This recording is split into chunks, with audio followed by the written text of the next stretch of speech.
Friends, I have missed you so. March 26, 2023, Virtual Strangers, episode 180 is live. I, of course, am your host, Wes. With me, as always, is my good friend, Roots. Roots, we are back, sir. I have missed you. How have you been? I've been good, actually. Just was reminiscing about seeing what Wolvie was saying about what is that game with? Now it's blanking, man. That he was saying he was playing that shooter game with Woody Harrelson, the Zombieland. Yeah, so he's loving it. He's got to the last zone, I think, but he does not like the reload mechanic. But we know that. But I'm doing good. I still haven't done Zombieland on the PlayStation VR 2. There's so many games that I still haven't gotten to on my PSVR 2. Have we ever encountered another game that has been as underestimated as Zombieland? Like, no one ever thinks that it's going to be all that great until they get in there, and it's just super addictive, right? Yeah, it just shows you that it's all about the gameplay loop, and what mechanics of the game. You don't think it's going to be that much. I have not tried that game yet on PlayStation VR 2 either. And but when on the other platforms I have played, you don't think it's going to be much, but the game is so fun and addictive to play. And that's what we play games for, right? Like, the graphics are amazing. We want the whole package for everything. You know who else loves the whole package, Wes? My mom! But yeah. Oh, yeah. Yeah, she does. Oh, yeah, she does big time. Man, have I missed you all? It seems like it's been an eternity since I've been in front of a camera and a microphone. And, man, the last week has been just like a blur for me. It's, always kind of on to the next. And here we are. The next is Virtual Strangers 180. By the way, 180 Roots, half of 360. We're 50% there. Oh, we're halfway there. We did it, Wes. Oh my God, I can't believe it. We're the best in the world. Yeah, we're getting there. Anyway, had a blast, this week. Obviously, just got back from San Francisco yesterday, and as I was telling you, like, I got in at 6 a.m. yesterday morning. Had a brief nap, and then off to the Comic-Con here with my daughter, because I had purchased tickets. That's what she wanted for her birthday, man, is to go to Comic-Con. So how could I not? Yeah, that's awesome. No wonder everyone in the chat, or not everyone, gamer tag in the chat says you look like you have Botox. And you did just come from San Francisco, so. That's true. I don't know whether to take that as a compliment, or, do I look like Bob Barker Botox or Joan Rivers Botox? There is a difference. Sorry, I had to step away for a second. What's that? I said I don't know how to take that as a compliment or what, because that could mean a lot of things. It could mean that I look like Bob Barker Botox, or it could mean that I look like Joan Rivers Botox. That's true. That's true. Well, I think it means you look rejuvenated. He also says that I have the NVIDIA eye thing on, and I'm not sure, honestly, if I do or not. Let me see. Yep, good call. Good call, GT. I'm going to turn it off. Now it is off. So, who doesn't want to have that thing on? You know who loves it when you put your thing on, Roots? My mom! Yeah, she does. Anyway, it's been an epic week, dude. I flew out on Tuesday to visit GDC in San Francisco, and got to hang out with my friends one more time. Skiva, Eric, Todd were all there. Of course, Jasmine was there as well. I made new friends. And you know what? I wasn't expecting, it's funny, when I got there on Tuesday night, no one was out, or no one was at the apartment, right? Everyone was out on the town. So I just kind of laid down on the couch, it was like 11 p.m. or something like that, and crashed out. Was totally disoriented at like 1:30 or whatever when everyone woke up, and went through the introductions, and they introduced me to our roommate Will, and I was like, hello, nice to meet you, and thought to myself, that guy looks kind of familiar, and it took about 30 minutes for it to dawn on me who Will was and where I knew him from. It was Will Loubier from Character Bank. So he was one of our roommates all week, and I got to spend a lot of time with him, and it was really cool. Oh, that's awesome. I thought you were gonna say Will Wheaton. I was like, dude, man, you don't know who Will Wheaton is? Should know him right away. So, Oh no, I got to say though, I think I had the cooler of the two Wills. It was pretty cool, huh? I say that as if I know Will Wheaton could be the coolest person in the world. Yeah, well, he is on Big Bang Theory, but Met a lot of people for the first time that I've known for years. You know what I mean? A lot of that going on in San Francisco, and then meeting other people who we've worked with directly or indirectly, and then other people who we have yet to work with. It was really, you know, even convention aside, just afterwards, the people that I met, after we left the convention, made the trip worth it. In and of itself. If I'm coming to learn that with these conventions, it's what happens afterwards that is just as important, or even more so than the convention themselves. Because I was only at the convention for 2 days. Like I got in on Tuesday, too late to do anything. Friday, I was in recovery mode and just couldn't get out quick enough to hit the convention floor. So I only went to the convention on Wednesday and Thursday, but we did some really cool stuff while we were there, and we're going to talk about some of that today. That's cool. Yeah. Who doesn't love San Francisco, and who doesn't want to check out cool tech? So, San Francisco really lived up to the expectation as a city. I got to say, a beautiful place, a clean place, friendly people. Now, of course, I've been told that it's because we are on the right side of the tracks. Obviously, every big city has its places that that's you don't true. want to find yourself at. But I mean, we pretty much for the entirety of the few days that I was there just trekked through downtown San Francisco, and it was just beautiful, and the people were lovely. Yeah. Well, that's cool. So there wasn't trash anywhere, or feces or anything. I guess you were on the right sides of the track, right side of the tracks. Yeah, none of that. Actually, there was Demio signs everywhere in town. Like there were signs up on like trash cans. Like I even walked by this big parking structure, and there was like this friggin' 100-foot banner, Demio banner on it. I was like, man, we have arrived. That's crazy. We actually played Demio, Radio Runt, D, and I played 3-man against the Serpent King, and we kicked his ass. That was cool. Oh, I knew it. I knew you won when you said Radio Runt. Yeah, well, and D played your barbarian guy, and she's enjoying him as well, and it was a cool run. We did pretty good. Get your filthy hands off my barbarian, D. He's mine and mine alone. Yeah. You know who else gets jealous when you put your hands on her barbarian? My mom. She gets pissed. She does. Anyway,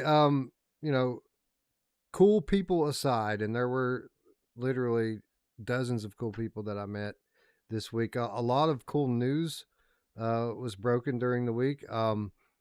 It's funny, man. I've been to 2 of these shows so far, and in my life, at CES in January and now GDC in March, and HTC still in headlines both times because this past week GDC announced their VIVE trackers, and basically what these are they're the same kind of trackers like you've seen for years being used with Steam VR.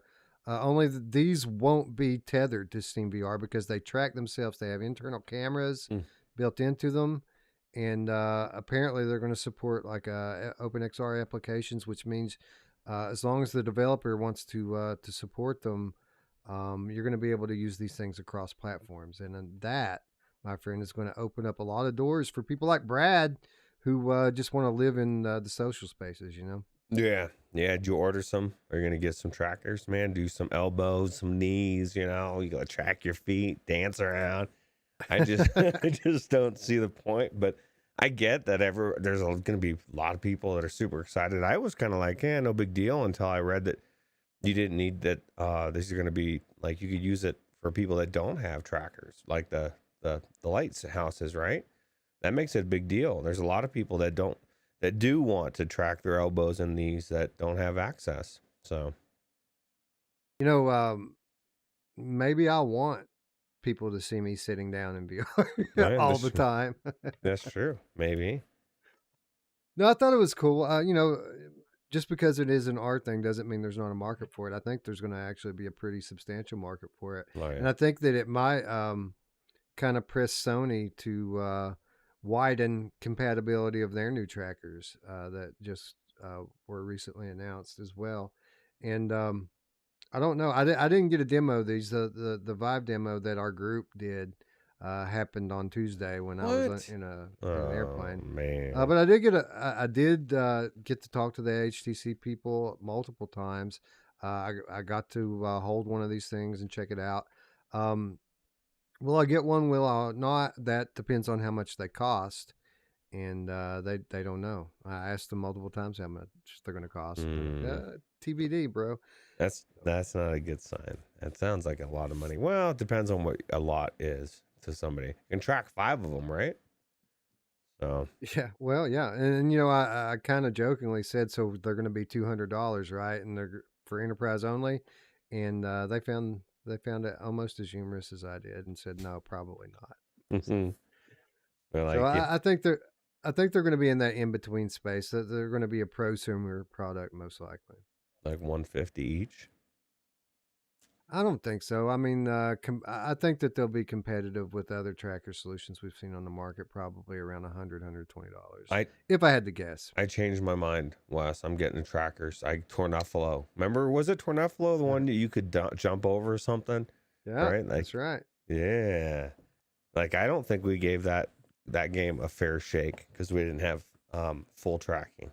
So it is what it is, bro. I mean, yeah, you play the hand you were dealt, right? And our hand were dealt with hands only. Yeah. Yeah, well, that was back in the day before we had first self-tracking VR trackers. Now everybody can feel fancy in Tornaflo. So Meta also with a huge presence on the floor. Just as soon as you come down the front escalator, the first thing you see is a absolutely massive Meta booth, and them making many headlines this week as well. Apparently, you know, we've been talking for a long time about how Meta don't really care about gaming anymore. And then we've kind of been speculating, well, maybe they've just been kind of shelving things, getting ready to launch a new headset this year. And it looks like that's the case because they announced that over 150 titles are in development for their Quest platform as we speak. So that's a lot of games. I mean, the question, I guess, really is, Roots, how many of them are like full-fledged games and how many of them are like casual party games, right? yeah, that's exactly it. They say 50% increase of what? Is it 50% increase of shit? Or is it actually good games? Because that article that I posted in the Discord, and that was the main thing that I was pointing out, was it was ironic to me because it seemed like they were just dawning on them that, oh shit, that, you know, the early adopters would take anything, basically, what I read into the article. And now we have to actually put thought into these games because retention's down, you know, like that. It's just so obvious, and that hopefully some of these games are actually good. And probably maybe a third of them, and 100 of them are probably, you know, I guess, like you said, mobile games are just very shallow gameplay loop. But Hussein X says there are 150 sequels to What the Bat. yeah, dude, that's going to be amazing sequels. Each one unique in its own. In all honesty, I expect there to be quite a few bangers. I think that Meta's going to bounce back with a vengeance because I think they tried to cut bait on gaming too early, and I think they realize that now. and I think that they're not going to let Sony take too much of their market share without a fight. So I think that this year, with the launch of their new platform, new features that we have yet to see in a consumer platform, I think Meta's going to make a big splash with regards to gaming, and we're going to get to finally see some of these games we've been waiting on. Man, we're going to get our Splinter Cells and our Grand Theft Autos and all that stuff this year, hopefully. Yeah, hopefully they're as good as we hope they are. So, You know, as I said, I missed you all week, man. I wish you could have been there. And the same goes for our friend Alex, who just joined us in chat, man. It felt weird being at a place with all these cool people, Eric, Todd, you know, Jasmine, Skiva, but no Alex, man. What the hell? yeah, it's got to be weird because Alex is like the battery. You know what I mean? Like he walks in the room. This is what I've heard, Alex, from people. You just like energize the whole room, and so all of a sudden Alex isn't there. It's like, I don't know, you're missing your left toe, big toe, right? You have no balance. You were It's missed, crazy. bro. Both of you were. We're gonna have to get you out to one of these things, Roots. It really is an incredible experience. You know, both times that I've been able to fly out there and meet our friends. And again, like you know, the conferences are one thing, but I mean, if I had to choose the conference or what happens after the conference, I think I would choose after. You know, 10 times out of 10. Yeah, I was gonna mention that. I saw Eric was saying up in the chat earlier that that Wes got me drunk several nights. He's a bad influence on me. Is that true, or is it the opposite? Yeah, man, I really look forward to the day that you can see the other side of our typically mild mannered co-host Eric. It's like Jekyll and Hyde, man. After dark, that guy turns into an animal. Oh, I bet. I've heard stories. Now, there's some that you've heard, and there's some that you probably will never Oh hear. my God. Well, what happens in Vegas? Oh wait, this is San Francisco. You can tell. Yeah, right, right. I left my part in San Francisco. Yeah. Well, Speaking of the chat, I think we need to go ahead and get things on the road here. We have a lot to talk about, dude. We have so much to talk about. I do want to shout the patrons out and just say, you know, we have a jam-packed show today. We have a literally jam-packed show today. I didn't cover 20%. Like I could have done 4 shows out of the news that I had to pick from today. So what that means is that the cutting room floor of this week's show notes is absolutely chock full. I mean, there's stuff that's out this week, Roots, that I didn't even put in the out this week segment because we just don't have time to talk about it all. So, like, those of you who do subscribe and support us on Patreon, be sure to check out the show notes this week because there's a lot of good stuff that didn't make the cut. yeah, absolutely. Eric says that he's in Vegas now. Does that count? Yeah, you know, actually, I was laid over in Vegas for an hour, and you know, Vegas has its very own vibe. Like it's such a different place. Even when I was there, I kind of felt like I was in the spirit of it because, like, literally, the airport's a giant casino. There's slot machines everywhere. You know, people. The only airport I've been to where people have smoking areas that they can go into. But Vegas is awesome. Remember the good old days when they used to have smoking everywhere? I mean, I've never smoked cigarettes, but there's still the good old days. Yeah, you know, at least the option. You know, I kind of get why they don't let people just smoke everywhere anymore, but most places don't give smokers their area anymore, which is like weird to me. Like they can't have a room. Like, come on, No. give the people a room. Come on, man. Yeah. Yeah, exactly. Anyway, let's say hello to our friends so we can get this show on the road. Of course, Eric, hello, friend. I miss you already. Hope you're having a blast in Vegas, and hope to see you again soon.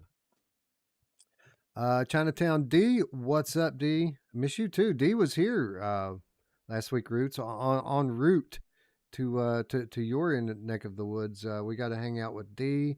We got to hang out with Guido, of course, because he's local to us. And then we just happened to mention on a whim that Spry Guy should stop by, you know, since it's his birthday and all. And the guy literally said, okay, hopped in his car and drove down here from Michigan. How about that? That's crazy. I think that's cool, man. You only get a chance like that once for that meeting. And you guys celebrated his birthday. I heard there was cupcakes. It was a good time, good celebration. By the way, Spry guy, happy birthday. I just want to throw a shout out Spry for his birthday. Right. All right. Me too. Happy birthday, Spry guy. No, wife made him some birthday cupcakes from scratch, and even like made the letters and everything to spell out happy birthday, Spry. And then the guy shows up and he comes through the door. What's he holding? Birthday cake. That's funny. But we had a blast, man. Just doing what I normally do. We watched some YouTube. We played some VR. Watched some more YouTube. Played some more VR, and then everybody went home. I heard Spry got to try the PlayStation VR too, and Switchback. He did. Did Spry play Switchback? He said, I think he did. That's what D said. Yeah, yeah. That wasn't what he went for first. He went for Horizon first. That was the first thing he got to play. And you're right. Yeah, everyone hopped into Switchback, I think. Yeah, it's cool. By the way, still all I want to play. Like I haven't played any VR since I've got home yet because, like I mentioned, I came straight home into Comic-Con, straight out of Comic-Con into work, straight out of work into show prep, and now we're going to go straight out of the show back to work. But when I'm thinking about all these things that I have to play, well, there's a couple of things. I can't just say just Switchback because the stuff we're covering this week on Wednesday, absolutely stuff that I can't wait to get into. But still, I have that Switchback in the back of my mind. There was one track that I still haven't taken Gamertag VR's high score from, and I got to get back in there and take that one because we did all the other ones. Like after he interjected in our show, that last show we did, and made sure to put himself on my leaderboard so everyone can see that he was better than me. I went back and made sure to overtake his scores. Did you get the tweet from D on Twitter? I did. I was actually out in San Francisco, so I haven't had a chance to respond to it yet. But I did see what you're trying to do, D, and I just want to say right now, it's not going to work. So good luck with that. Thank you. Thank you for putting a little more fire under my ass. But I'm coming for you too now. Yeah, that's funny. So anybody, just tag Wes on Twitter with a leaderboard of a game that you're beating him on. And let's just flood him with you have like 20 different things. The next 10 Wednesdays in a row, what are we covering? Switchback VR. You think you're better than me? I could cover Switchback. Did they fix it? Did they fix the no, but they did, a lot of speculation when we covered it, whether or not that they would go back in and kind of look at the resolution issue that it has. And typically, historically, Supermassive Games doesn't do that. They typically just, the game is what it is, and you either take it or leave it. You saw that they came out and said something, right? Yeah, they did address it. They said that they're aware of the issue. They think they've isolated the cause for it and are actively working to correct it, and they will communicate with everyone when the update drops. So, that's good news, right? Yeah, it's good news. I guess I don't know if you believe it or not, but I definitely I'm hoping. I did go into the PlayStation VR 2 since last time we went in, and I was in GT7, and I kept having to shift the headset like Brian's had where to the left or whatever to make it. And I'm just like, God, what is wrong with this? So just on a whim, I decided to start messing with my IPD wheel, and that fixed it. So I don't know if Brian's still having that issue or not, but like I was on in the garage with all the cars, and I just was able to really dial it in the sharpest I've been able to make it. And I think, at least for me, that's what was happening, is it was just off, even though the IPD thing did its thing and said it was good. Fine tuning it really made it better. So yeah, I've come to learn that it's easy to knock that thing out of calibration. So at least once every other day or so, I like to go into the quick settings and click on adjust visibility or something like that, and it'll show you the little diagram where your eyes are in relation to the lenses, and make sure my IPD's all good. So that's a good point. Everyone should be checking this if you're having any kind of issues with blurriness. You want to make sure you're in that sweet spot. And once you get it dialed in, and once you get used to wearing the headset the right way, it's pretty easy to stay in it through a play session. You know what I mean? Yeah, absolutely. Genesee Qua says she beats everyone's scores. She beat your score, Wes. I don't believe you, but we'll see. I don't have number one. You know who's the man? All you are is history. All you are is history. In multiple of the levels is number one in the world. Like I strive to be number one on my friends list. That guy's number one in the world, and I'm not even going to pretend like I'm ever going to come close to that guy's scores. And you know who else is really, really good? Fluke. Really? Fluke Rogie is amazing. Had some really high scores too. It's a crack shot. You know what's funny is I'm like even though I don't like the devil, I'm not really worried about his stupid pentagram or whatever. So as I'm going through, I just don't worry about shooting them. I see them every once in a while, but they're just everywhere. There's too much. Yeah, you have to break those and shoot them and destroy them to keep your multiplier up. Right. Oh, so that's for the multiplier. I thought it was like that's what it was actually doing the leaderboards. Oh, so okay, that makes sense. But yeah, well, I mean the multiplier. Yeah, it helps you get more scores. I just thought that's the only thing that was giving you scores were those boxes. No, everything that you can shoot gives you some points. I mean, some of it's pretty low. You'll break a wooden box and get 5 points. But if you have a 7 times multiplier, you'll get 35 points. So, I gotcha. Anyway, that's my understanding of it. Obviously, people like Fluke and All You Are Is History have a even better understanding of how the scoring works than I do. Yeah, I think we will revisit Switchback because it is a different game than Rush of Blood in some very technical ways, and I feel like a deep dive is warranted on that and some of the differences. You actually play it differently. It's on a basic level the same type of thing. It's a roller coaster shooter, but you actually play it pretty differently than you would play at Rush of Blood. So yeah, we'll talk about that one day in the future. Anyway, Bluebell is here. Wolvraza is here. Michelle B. The aforementioned Fluke is in the house. What's up? Guido's here as well. Derail, good to see you. Bad Robo is here. Brandon, Janesse Qua, hello. Hawk 107. Space Citizen says he beats my score in Oregon Quarter. We need to get back into Oregon Quarter, and I guess we will when it comes to PSVR too, huh? Yeah, especially now that somebody just threw the gauntlet down. Gonna have to definitely get back in there. Derail says he adjusts every time to get a sweep spot perfect. Interesting fact. This PlayStation VR 2 has reinvigorated VR for Derail. He was pretty much not doing much VR at all. And well, I certainly can identify with that, and not that I ever fell away from VR, but I'm much more enthusiastic now about playing than I was a month ago. Like so many great titles to play right now. It really is a great time for VR gaming enthusiasts. Yeah, absolutely. Phil Yarn, what's up? Thanks for joining us. Spry Guy's here. He said I did play Switchback. Yeah, that's right.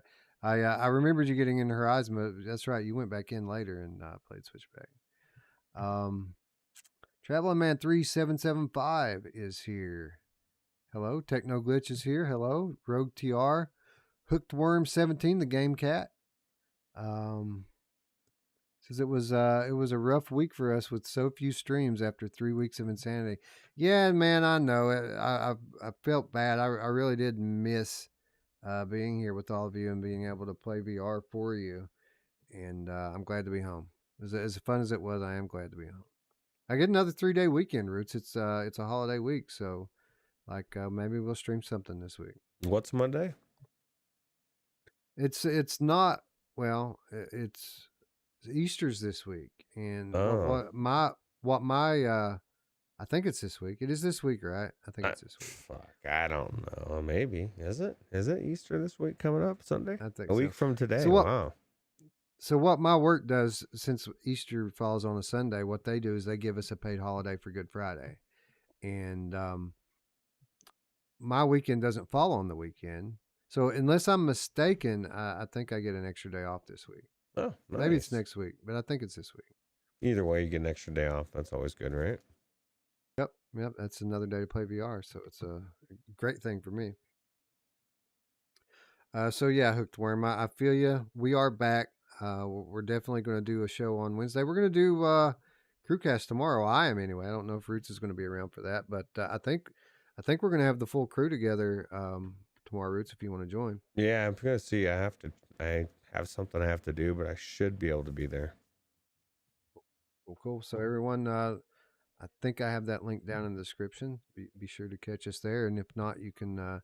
I typically post it in the Discord when we're about to go live. So check us out on CruCast tomorrow. I'm sure we'll be talking a lot more about GDC tomorrow and getting into some of the things that didn't make the cut today.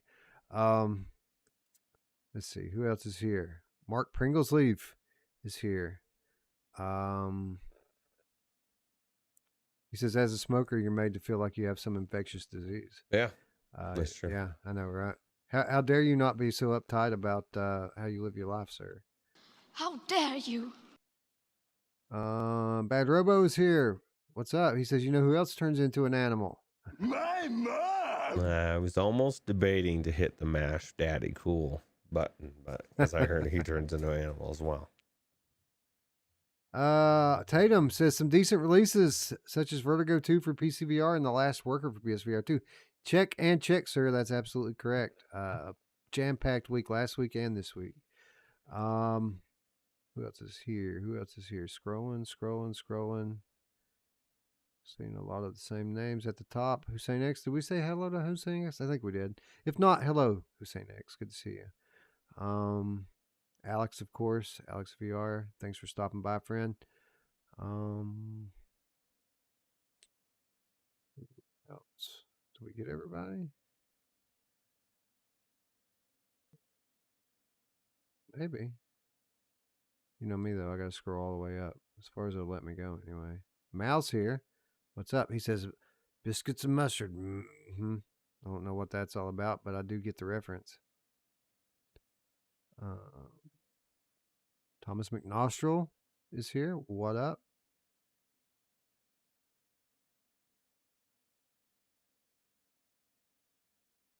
Decepticon's here. Oh, yee. What's up, Decepticon? Gamertag VR. I think we already said hello to, but what's up, GT? Says he needs to go to bed.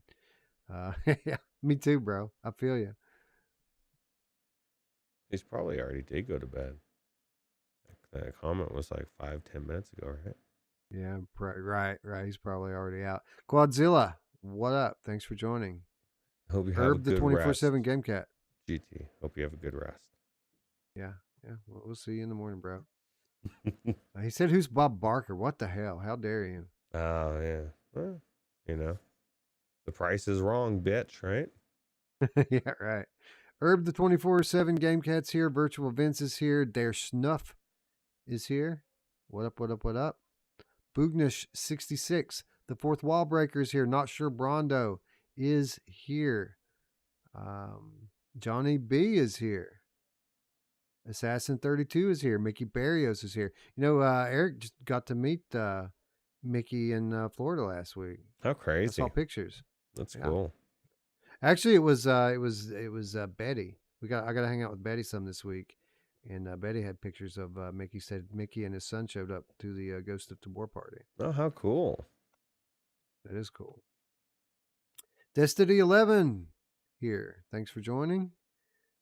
Four Wheeling says, seeing the intro always makes me want to stop watching and start playing. Yeah, me too. We'll have to start putting bad games in the intro. Right? Yeah, Tornafalo.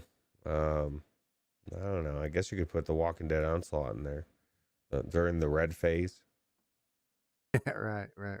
Walker's got me. The Walkers got me. Gear is here. What up, Gear? Ryan B is here. What up, Ryan? Midlife Kid is here. And that is as far as my chat will let me scroll. If I missed you, I apologize. Thank you, everyone, for joining us today. I very much appreciate it. I thought they might forget us, Roots, like we've been gone so long. Mike Newton, what up, Mike Newton? I thought they might have forgotten us, Roots, and that We might have to start all over again from scratch. Oh. 180 episodes in, got to start all over. Old hat. They're like, who are these guys? Yeah, I don't blame them. Anyway, with that said, friends, let's get into some headlines. Let's talk about some cool shit that happened this week.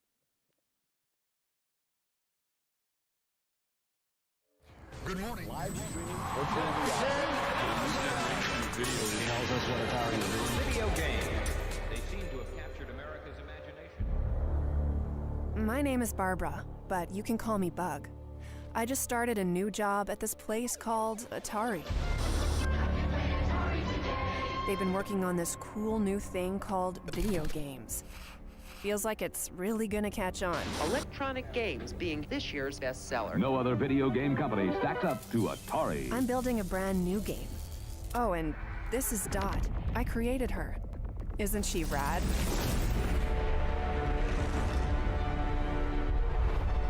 It's a little rough around the edges. Glitches, broken code, stuff like that. It's not all fun and games being a programmer. So I invented this nifty device that allows me to go into the game. You know, patch things up from the inside.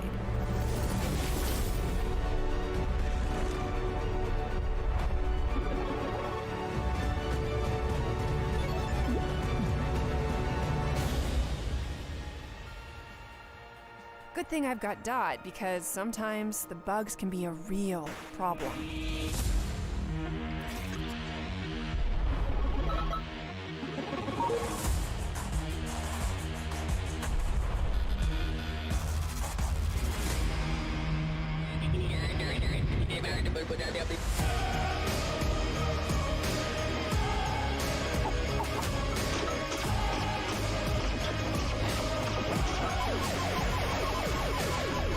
Looks like I've got my work cut out for me.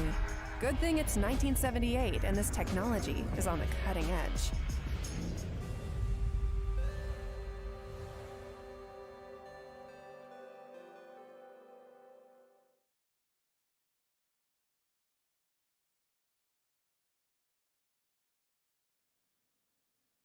Atari partners with Pixel Rip Studio to bring 1978 sequel to VR this summer.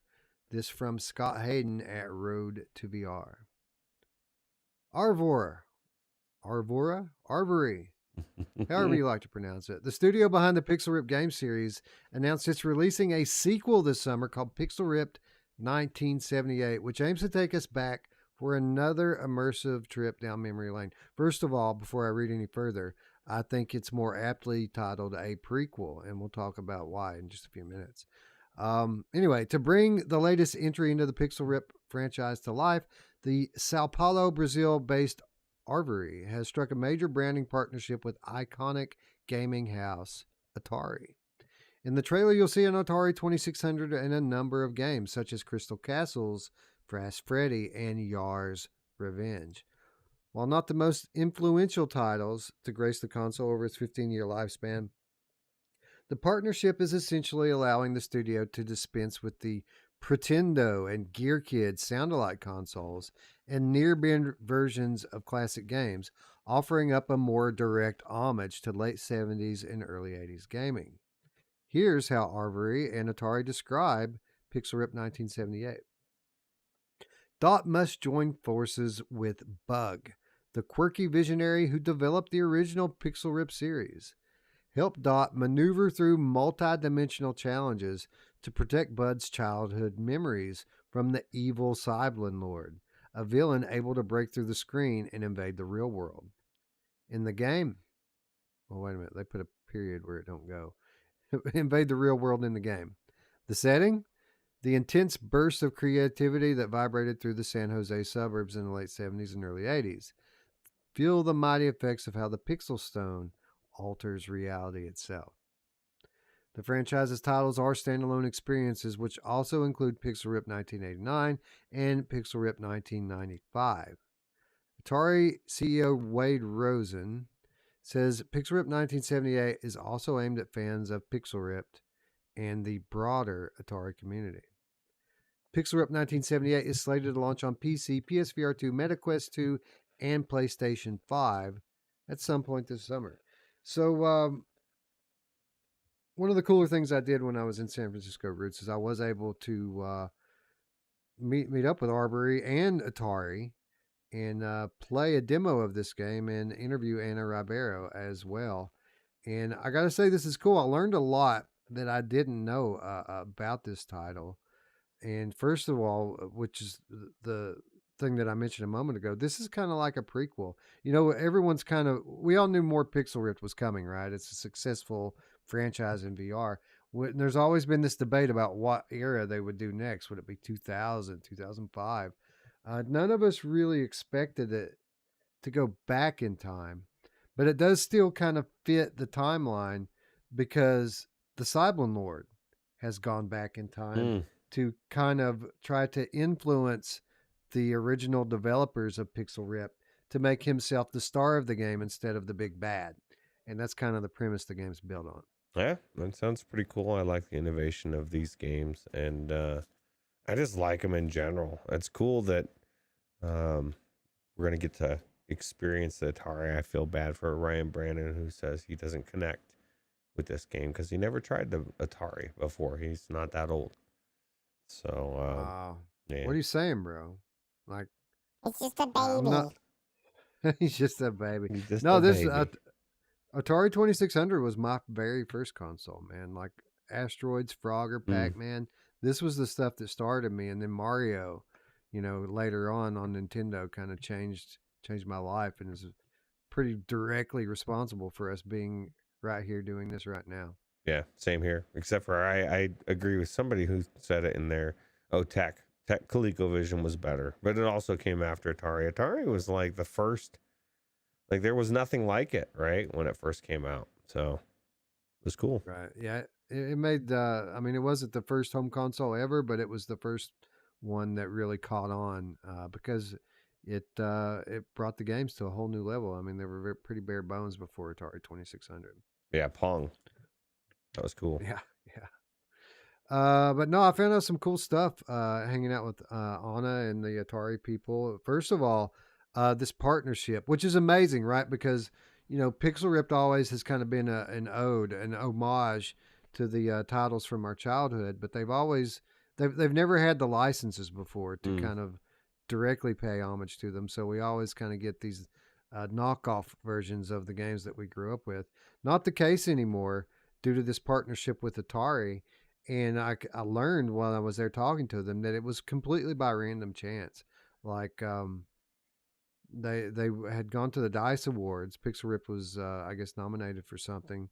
And one of the top guys at Arbery was just by chance seated next to one of the top guys from Atari. And they struck up a conversation. And by the end of it, you know, they kind of had a concept, a vision for a partnership. And it wasn't like they struck up the partnership and then decided to make the game. They were already pretty close to publishing the game at that time. And then after they developed this partnership with Atari, they went back and reworked it. But it was always going to be 1978. Because one of the things Anna told me, and by the way, like I said, I did an interview with her. Hopefully we'll get that edited up and out for you guys soon. But she said that when she originally came up with the concept for Pixel Rip, it was supposed to span across 5 eras. And the first level was 1978. So they were going back. They were going back to kind of hit what was always meant to be the starting point. And it just happened by chance to work out that they got this partnership with Atari and got to bring in some original IPs. How cool. But I mean, let's all be honest. If they were going to do Atari, we were all hoping it was going to be the ET version that we were going to get to replay in this, because that game was phenomenal. 2600 at its finest. She said that that they were worried because I guess some of the subject matter in the game has to do with the kind of video game crash of the early 80s, and, you know, Atari directly involved in that. But she said they were pretty good sports about the whole thing, actually. Yeah, well, that's history, right? That was a long time ago, too, you got to think, right? I mean, that's 40 years ago. Says a lot that Atari's even still around. Yeah, that's true. It's very true. Anyway, let's talk a little bit about the game itself. I felt like 95 was a natural progression from 89 in terms of the scope of gameplay. And I'm happy to report that it is the case here as well. The game really leans into one of the probably what is, in my opinion, the main thing that makes the Pixel Rip series so special, and that is the dimension hopping. You're hopping back and forth from real world, kind of playing the games from the outside, and then typically with Pixel Rip, some event happens that pulls you in to the game. But there's a much bigger focus on this with this 1978 title, as you're constantly hopping back and forth in between the two. You don't have to wait for like in-game events to suck you into the game. There are portals, and you have a gauntlet on your arm, and whenever you come across one of those portals in the game, no matter which side you're on, you can tap the button on your wrist and jump back and forth. And it's kind of like Flow Weaver, where there are puzzles that you do things on one side of the dimension and it affects things on the other side. So you're constantly hopping back and forth trying to progress. And it was a really cool. It was one of the coolest things about this version of Pixel Rip. That sounds pretty cool. Sounds scary. What if I get stuck? I don't want to get stuck in the portal, Wes. I want to get out into the real world every once in a while. It's actually pretty intriguing. So I think that's cool. Yeah, it's cool. And how many times have we talked about time travel in VR and how cool it is when you can go back in time. And absolutely the case here. The game actually takes you back all the way to 1972, which is before I was born. But still, you still get that old nostalgia vibe because, the kind of look and feel of that era was still the look and feel of things when I was a child. So like, going back and having that old Atari console in front of me on one of the old CRT televisions, and, the plywood paneling on the walls and all the stuff that kind of, the shag carpeting and all that stuff, it's all in there, and it's done very well and really gives you that sense of nostalgia that this game and this series is known for. Yeah. You could still get shag carpet, Wes. I think Michelle would love it. Yeah. And then get some wood paneling. Go back to the 70s, bro. So yeah, 72 was before I was born as well. So yeah. But it's cool. There are other areas of the game that it takes you to as well. That's just where you kind of start at, but it takes you on up through the late 70s and the early to mid 80s as well. And another one of the cooler aspects of the game itself. Nice. Rogue TR says they spent many confused hours in Raiders of the Lost Ark on their 2600, as I did as well. Having to get that map to line up with the ray of sunlight and stuff and the snakes, and it was actually a pretty cool game. Decent. Yeah. I don't know how we did it back then, Roots, because that was back before we had the internet to lean on to learn how to play some of these games, and they just kind of dropped you in. I mean, you got a little book that gave you the basics, but especially with some of these Atari games, they were really cryptic, and it really took a savant to kind of figure out what it is you're actually supposed to do. It was just word of mouth back then, right? Talking to your friends. Phone lines. I remember they had those lines you could call, and they'd tell you the answer. Yeah, you're right. Good times. Anyway, super cool experience getting to meet the people from Marbury and Atari and getting to play this game on PlayStation VR 2. This game will launch on multiple platforms later this year. I think they said summertime, so not that long to wait. Nice. And I got to say, if you're a fan of this series, you will not be disappointed.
so. So I wanted to talk a little bit about Crossfire Sierra Squad. This article that we brought up here is actually an older article, so I'm not going to read through it word for word, but I am going to read through a little paragraph here that kind of gives you an idea of what kind of game this is supposed to be. It says, promising fierce paramilitary action between rival factions, Blacklist and Global Risk. With 360-degree gameplay, Crossfire Sierra Squad offers both solo play and 4-player team co-op. You can expect over 60 different campaign missions, nearly 40 different weapons, and 17 types of enemies. Expect several additional modes too, including arcade mode, realism mode, and a hardcore horde option. So we're talking about Crossfire Sierra Squad, Roots, because this is yet another title that I had the opportunity to play this week on the show floor. And what can I say, man? I was super impressed with it. This indeed is a AAA VR game. Did you get to play with friends? Eric, what's up? Eric was there? No. What? No, and you know, I actually learned a lot about this game that kind of got some of the details that kind of fell through the cracks with this. So let's just kind of go down the line here with what some of this stuff is. So there are multiple gameplay modes. There is a campaign mode, which is only single player. The campaign is not co-op. The campaign is single player only, but it's squad based. So you do have teammates. They're just all AI teammates. Okay. And you and your squad are playing through several missions. And the way I'm told the campaign is structured is there are missions and there are side missions. Like if you just beeline the main story missions, you'll be through the campaign in probably 3 to 4 hours. But if you play and do all the side missions and everything that it gives you an opportunity for, it's closer to 20 hours according to the developers. There is up to 4-player co-op, but that is in a horde mode that they're adding in, and they actually let us play the single player campaign when we were on the floor. So no, we did not have an opportunity to play together, but we did all have an opportunity to play. I want to shout out Fred, who was awesome enough to shut down their booth for an hour and let us and our group basically take it over and everyone get a turn. Oh, that's awesome. It is awesome. But something else people might not have been able to tell about this game from the footage and the earlier coverage of it is that this is not a military sim shooter. This is arcade style shooter. It's very fast paced and arcadey, the gameplay. Now it looks pretty realistic. It has a wide variety of awesome realistic weapons, but it's arcadey. Like there's manual reloading, but it isn't fully manual. Like you pull your clip and you go to put another one in, and then it kind of enters you into an animation that kind of finishes everything off. How's Wolfie going to feel about it? That's what matters. Well, I think like Alvo before it, I think the developers said that they're working on putting in a full manual reload for those that want that. But the version that we played just kind of puts you into reload animations. It was kind of a half manual, I would call it. Okay. Reloading. D-Rail says it's a huge Crossfire is a massive franchise, and then somebody else, Chrome Colossus, says apparently Crossfire series is the Call of Duty of Asia. Yeah, you know, I keep hearing that, but it's not a Call of Duty style game. It's much more fast paced and it's almost like Call of Duty is pretty fast paced. You make your way through like several areas, and it's almost like you're in an isolated map, and you get wave after wave after wave of enemies, kind of almost like Zero Caliber. But and then, you know, after you clear the area, you move on to the next area and lather, rinse, and repeat. Okay. But there are just tons of enemies that they throw at you, enemies and enemies and enemies and enemies, and you know, before that we even went into the campaign, there's this little shooting area that they put you in with all the weapons, and I had just about as much fun with the target shooting as I did the actual game, because there are so many weapons, and they do offer like a full wide variety of attachments for them as well. And so this stuff was so fun to shoot, especially like the scoped weapons. Um, it's one of these deals where you put the weapon up to your face, and then it goes into kind of like the scope mode where all you can see is Scope. the scope, and then there is a stabilizer built in. So the way the stabilizer works is you do a half trigger pull with your offhand, and it stabilizes, and it really really worked well, and was one of my favorite things. You know me, I'm a long distance guy anyway. Okay. But they had everything. They had assault rifles, they had pistols and submachine guns. They even had rocket propelled grenades, and I mean, just the whole gamut of military weaponry at your disposal here, for this fast paced arcade shooter. Okay. Brandon VR says it's multiplayer of PvP versus player or PvP, right? Mode as well online. There's no. I think so. Is there? I think so. They didn't actually speak about that with us. The main things that they're focusing on is the co-op horde mode and the solo single player campaign. I don't know if there is PvP in this game, to be honest.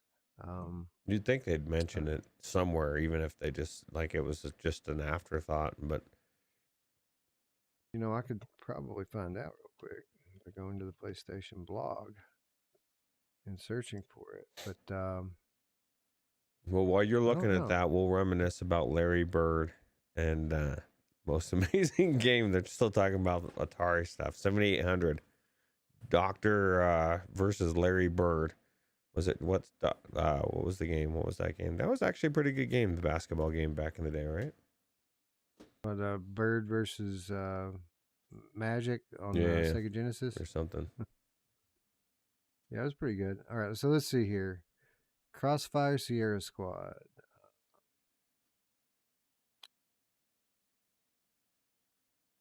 All right, let's see here.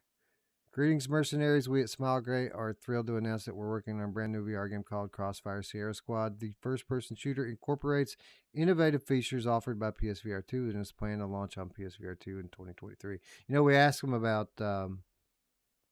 other platforms, and they didn't confirm or deny it. They said PSVR 2 is all that they're announcing at this time. Well, that's the way to do it, right? Like, why? Kind of got a wink and a nod from them. So yeah, well, even if you didn't, it's like, why admit to anything that, like, that can just pin you in corners. Play as the leader of an elite fire team in the middle of a war over a top secret biochemical weapon that has recently been discovered. Oh God! Who's responsible for this weapon and for what reason? Be prepared for fierce resistance from all sides as you battle a variety of crafty enemies. And a relentless search for the truth. Let's see here. 60 campaign missions will keep you riveted. 39 types of weapons, 17 types of enemies, full 360 play. Acute AI now this I can attest to. The enemy AI is already pretty good. Really? When you start hitting these guys, they take cover. They don't just keep running at you. Coordinating attacks with teammates is really fun, especially when you learn how to communicate by hand signals and finger touch detection in the game. For those of you who are wondering, crap. Hold on a second, my phone's ringing. Uh-oh. Yeah, a cute AI. Oh, she's hot, dude. She's so cute. No, cute. I'm assuming. Why is AI such a big deal these days, right? It's getting out of control. Sorry about that. Let's say we put all the AI down. I'm just saying that. Tell the chat I don't trust AI. Anyway, as I was saying, the demo that we played, for those of you who are interested, was 60 hertz reprojected to 120. I saw no sign of it in the game. You couldn't tell it. But they said that by launch they're planning to have it running at 90 hertz native. So let me ask you this, because I was thinking about this the other day. Do you think that's just going to become the standard, that they're just going to ditch the 60 120 thing? Because it seems like everybody that's done it, that's the first thing they want to assure everybody is, hey, we're going to 90, and maybe that's just kind of gonna alleviate a problem just by doing that. Yeah, I think we'll see a situation where we might get options, options. But I think I think you're right. For a lot of, they're just going to go with the 90 and stick with that when they're able to achieve it.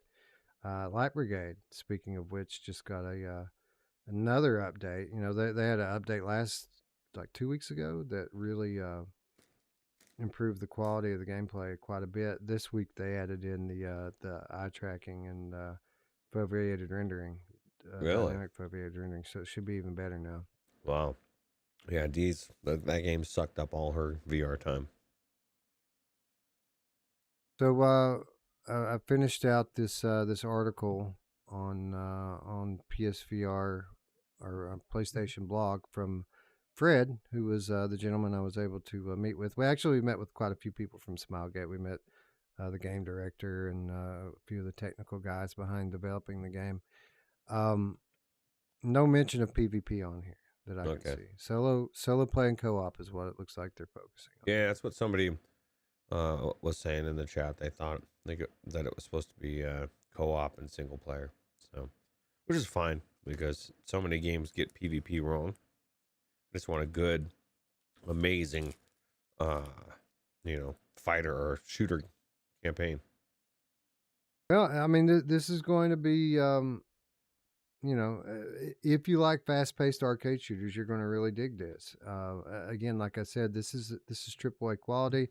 That what we played, which admittedly was a limited little cross section of the game, was ready for launch. It was very polished.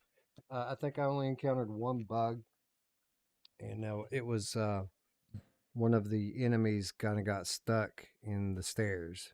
So I just was able to walk up and shoot him in the head. But that was one out of dozens and dozens of enemies that I faced. So, you're going to get shit like that from time to time. But for the most part, this thing was very smooth, very fun to play, and I was quite impressed with it.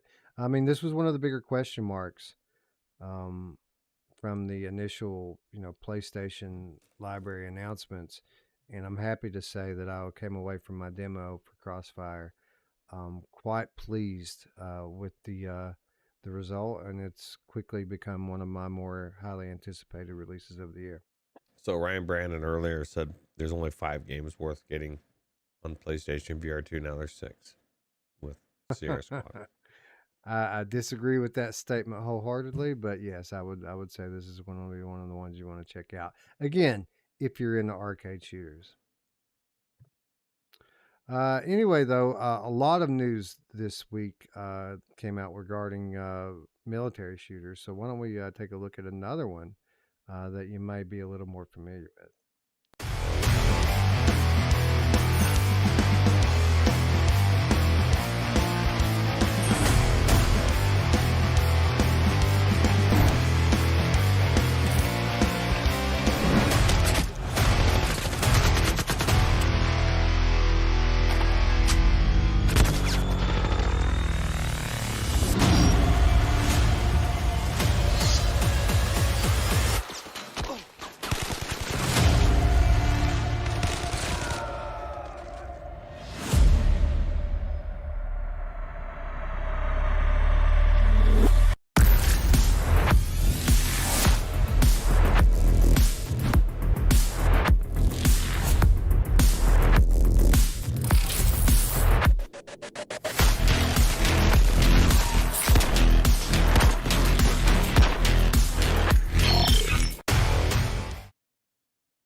Zero Caliber Reloaded gets new PvP maps, visual upgrades, and more on Quest. This from Henry Stockdale at UploadVR.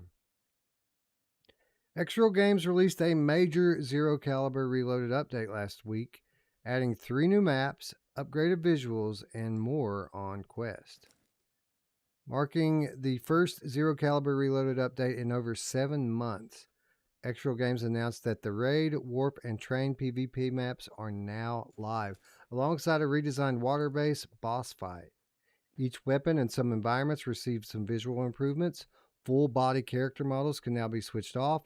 Updated holster handling for grabbing different items should now be much more comfortable, while new settings include customizable controller mapping. There's some big changes, but Xrow Games says they aren't done with Zero Caliber yet. In a press release, the developer confirms cross-platform multiplayer support for PvP is in development, alongside a highly anticipated top secret game mode to be revealed soon. Native mod support is also coming for Quest and PCVR editions, though that's being split between 2 phases. Xreal states Phase 1 will let you create PvP and single-player co-op missions, while Phase 2 introduces customizing weapons, character models, and game modes. Xreal also offered a brief update on Gambit in its press release, which was previously delayed into Q1 2023. Claiming it's putting the final touches onto this upcoming VR co-op shooter, it's been delayed once again into the coming months. A new release window wasn't announced, though Xreal claims that they will reveal this alongside some exclusive sneak peeks soon. So Zero Caliber Roots on PC, I guess it was a month or two ago, got a massive overhaul and making the game, from what I hear, into a much more complete and smooth experience. It looks like a lot of those improvements have now trickled their way down into the Quest version of the game, and at some point in the near future, we're going to see some merger with cross-platform play. Oh, cool. So that's what somebody was asking, like how many about the PvP, how many players can play in PvP. I wonder. I don't know that. I know that when you squad up with people, you can squad up in squads of 4, but I don't know what the player limits on the PvP is. I'm not sure. I've never played it. You know, as much as I played Zero Caliber, it's actually one of my favorite favorite military shooters in VR. I really have never done the PvP. I've done a lot of co-op in it, played through the campaign mode. It's what I like about it. But I've never done the PvP, so I don't know. I couldn't say. I didn't even know there was PvP. So I was shocked. Shocks me. Yeah, this is actually one of the more complete military shooters. This is the one VR military shooter that's structured like a flat game. So like it gives you the campaign, it gives you the co-op, it gives you the PvP. This game really is what a lot of people thought the Crossfire was going to be. And obviously it hasn't always been as polished as it is now, but it's always been pretty good. You know, there's a lot of weapons, a lot of attachments, literally everything that people thought that Crossfire was going to be. This game already has. Is it coming to PlayStation VR 2? Have we heard? Yes, I think so. I mean, this game was supposed to come to PlayStation VR 1, and then it never did. I think it is slated to come to PSVR 2 at some undisclosed time in the future. But you never know with these Xreal guys. They kind of work on their own time frame. How funny is that? Brian in VR says After the Fall has PvP too, which is 100% true. And I've still never tried that either. Yeah, so. Me either.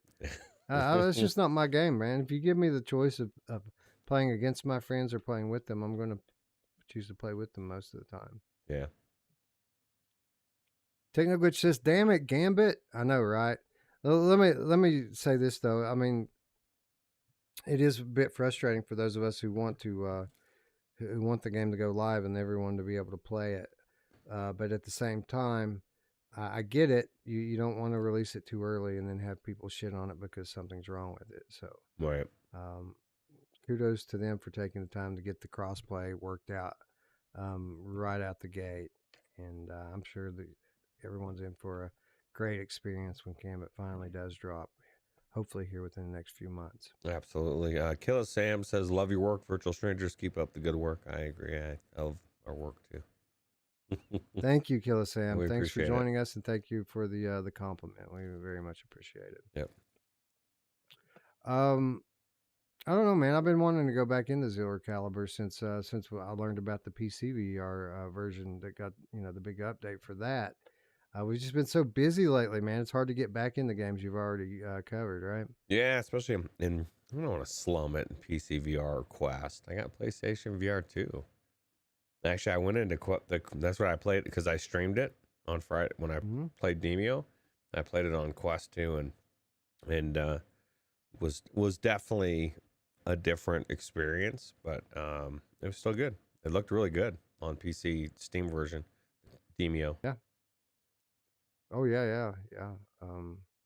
It's been a while since I've been in there. Well, I guess it hasn't been that long. We played Demio.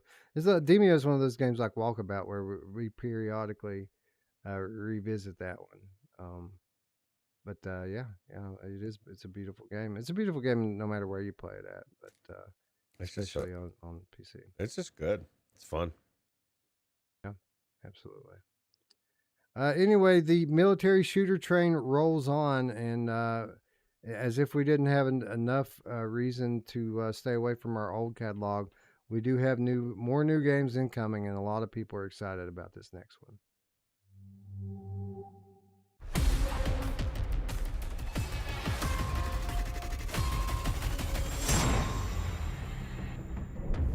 Hi, Wesley from Triangle Factory here.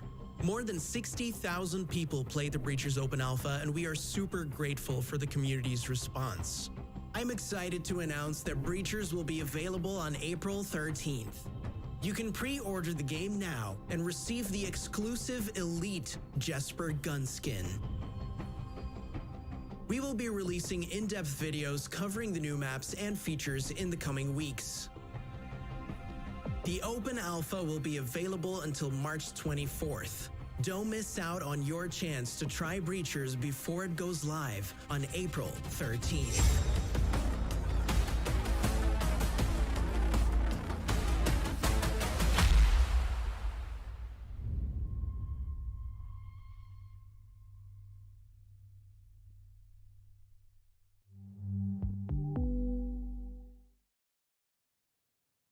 Aiming to bring Rainbow Six Siege action to VR tactical team shooter Breachers releases in April. This from Scott Hayden at Road to VR.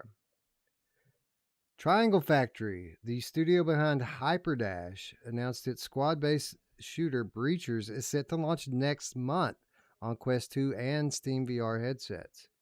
The Rainbow Six Siege inspired shooter has seen over 60,000 players play since the studio launched its open alpha late last year. Now, the studio says Breachers will officially launch on April the 13th. Isabel's birthday, actually. Oh, wow. April 13th. Happy birthday, Spry Guy. It'll be his birthday, too.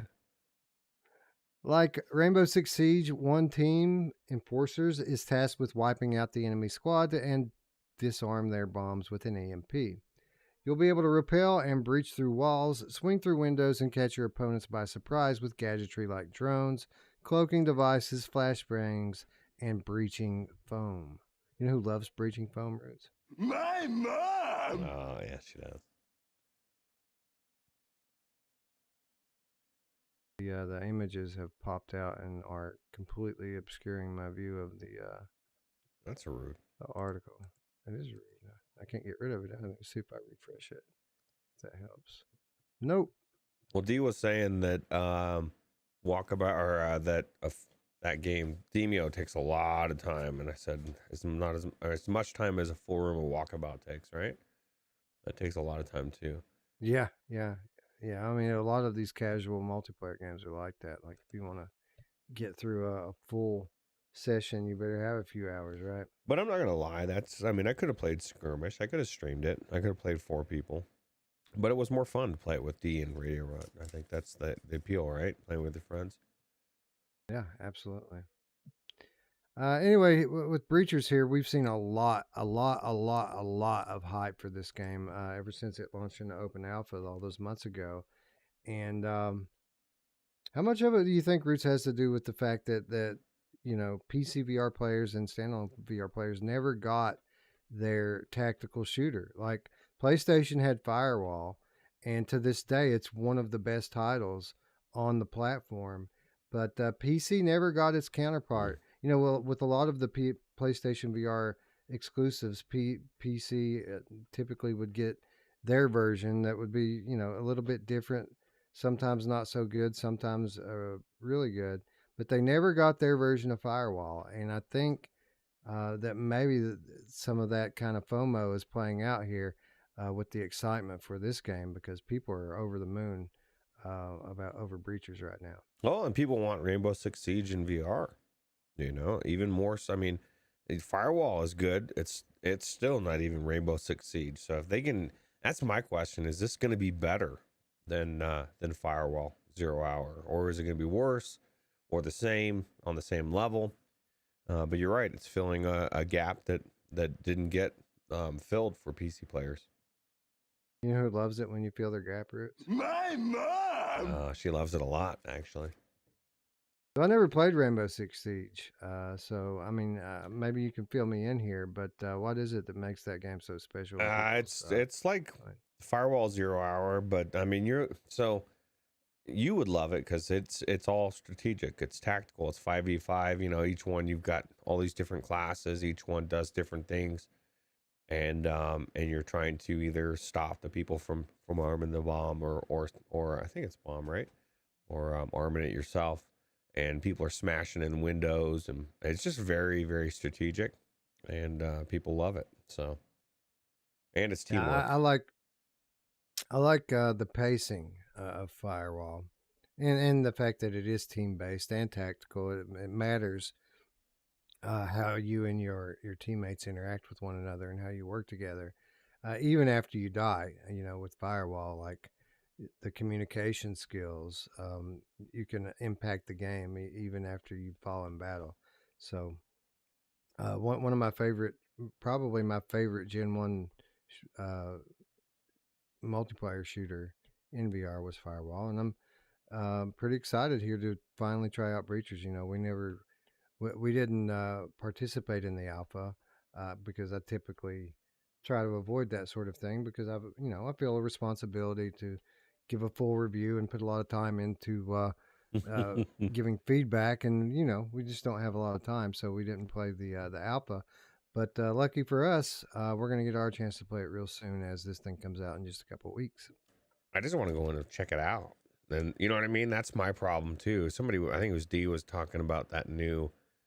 Is it Resolution that has a multiplayer PvP game, or who is it? Yeah, they got Spatial Ops. That's one of the titles I got to play this week as well. Yeah, so I think there's a beta for it, and she was asking if I was going to do it, and I said the same thing. I don't want to go in and try to critique and find what's wrong with it. I want to go and check it out for like 15, 20 minutes and say, oh, that's cool. And at that point, that's a lot of work for just to bop my head in the door, right? So usually I don't do betas too much.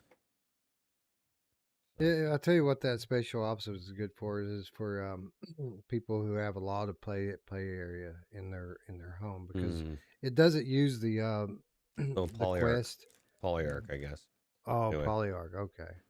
Yeah, Polyarch. That's one of the things that didn't make the cut this week. They are working on a multiplayer game, and it looks like they're trying to get in on that that whole casual multiplayer thing that Demio is that whole lane that Demio's occupying right now.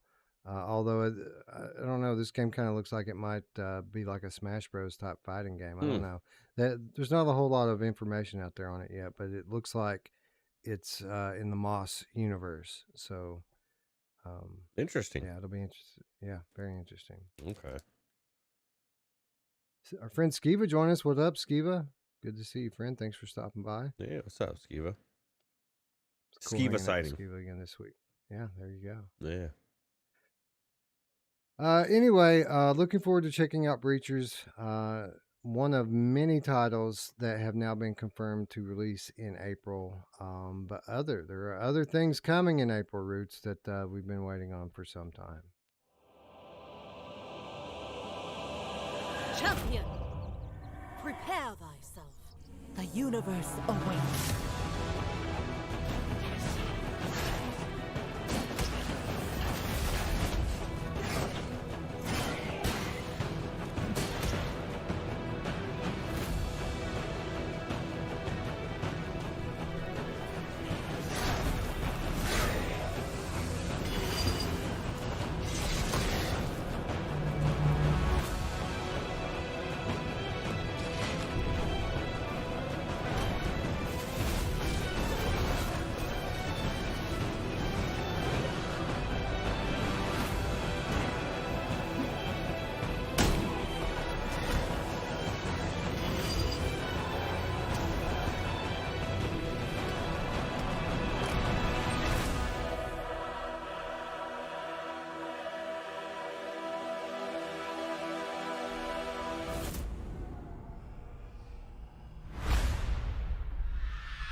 Medieval VR arrives on April 20 for Quest and PCVR.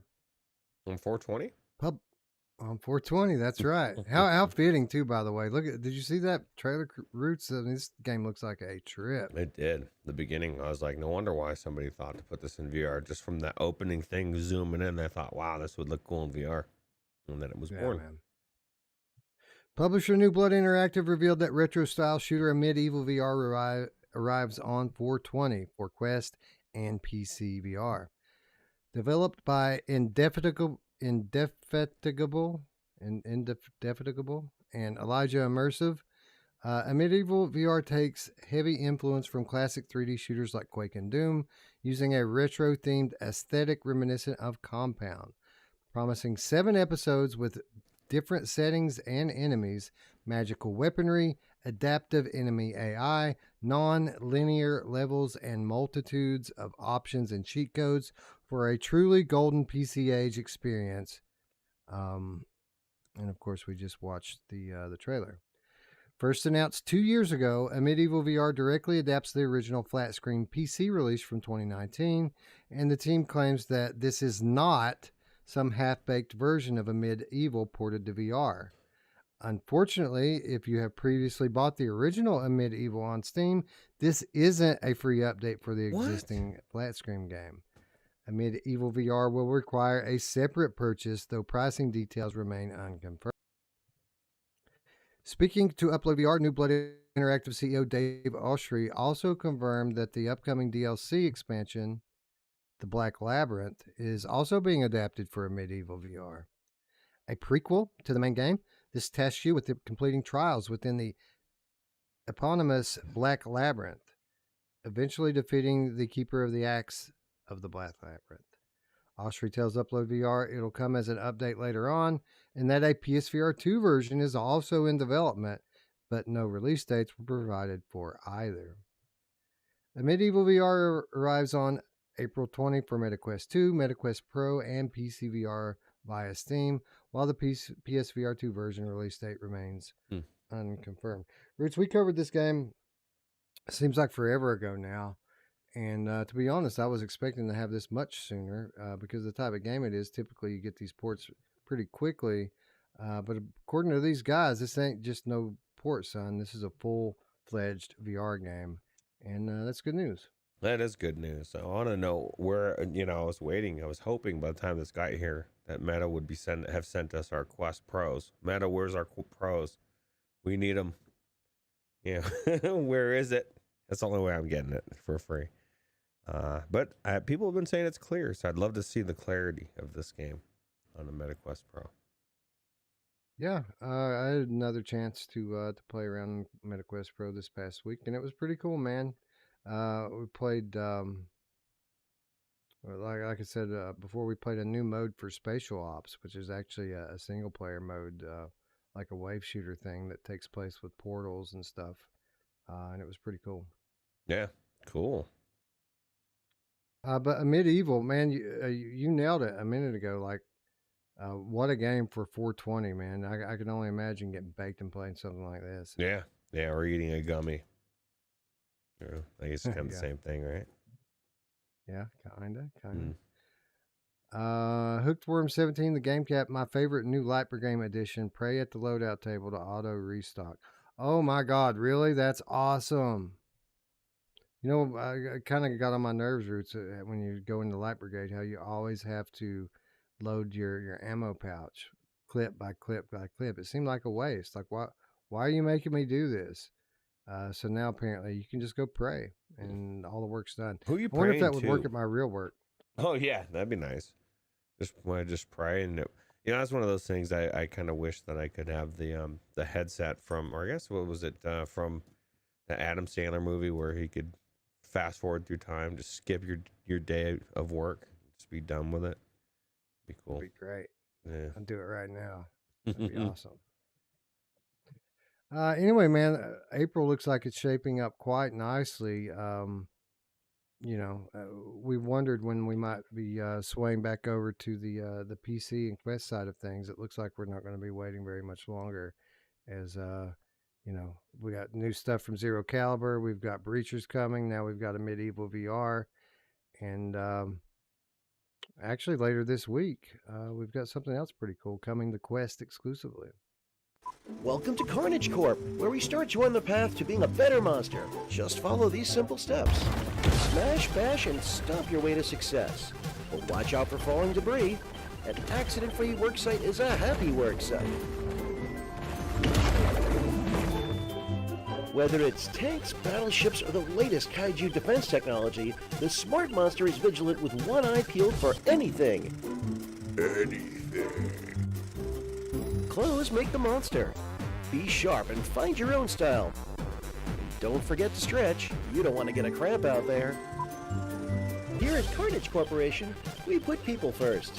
We reward hard work, ingenuity, and good taste. Congratulations, you're now one step closer to being your beast self.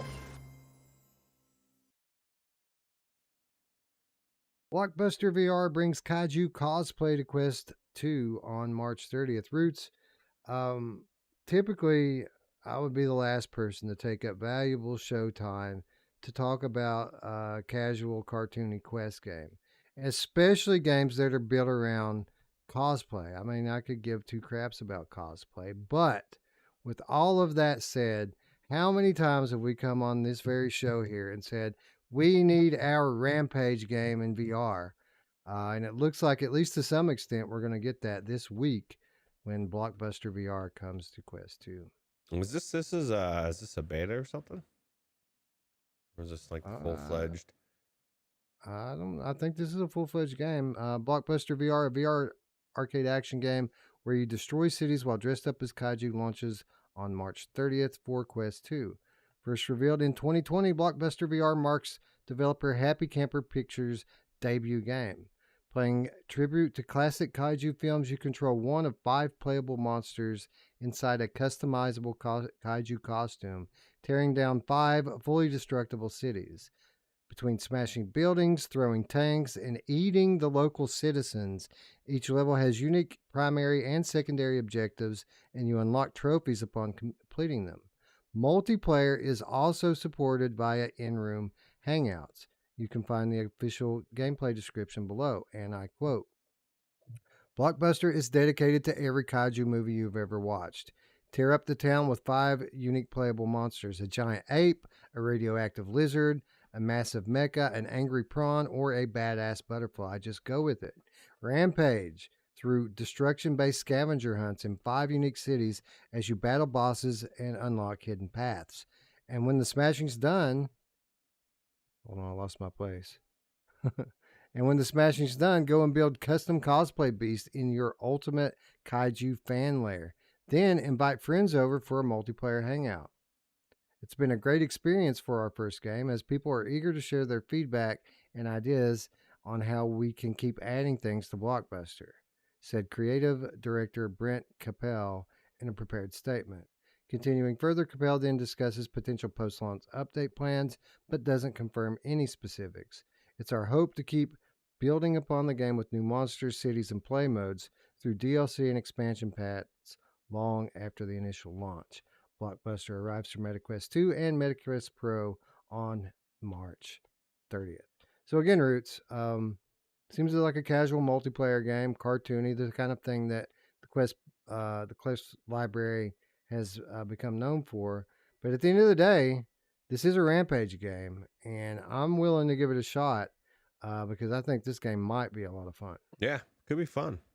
I know Spry says it could be fun for 5 minutes. That's the worry for me, is that, how replayable will it be, but hopefully it'll be really cool. You can eat the people and throw tanks, dude. Well, who doesn't want to eat the tanks and throw people? Or eat the people and throw tanks as well. You know who loves to be eaten, Roots? My mom! She loves to eat the people too. She does. Anyway, that's going to wrap up our headlines for this week and get us into the week's reminders. Blockbuster VR is not the only cool thing out this week. There are tons of cool things out this leak. So why don't we talk about some of the cooler stuff that we're about to see?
You seek the reactor core.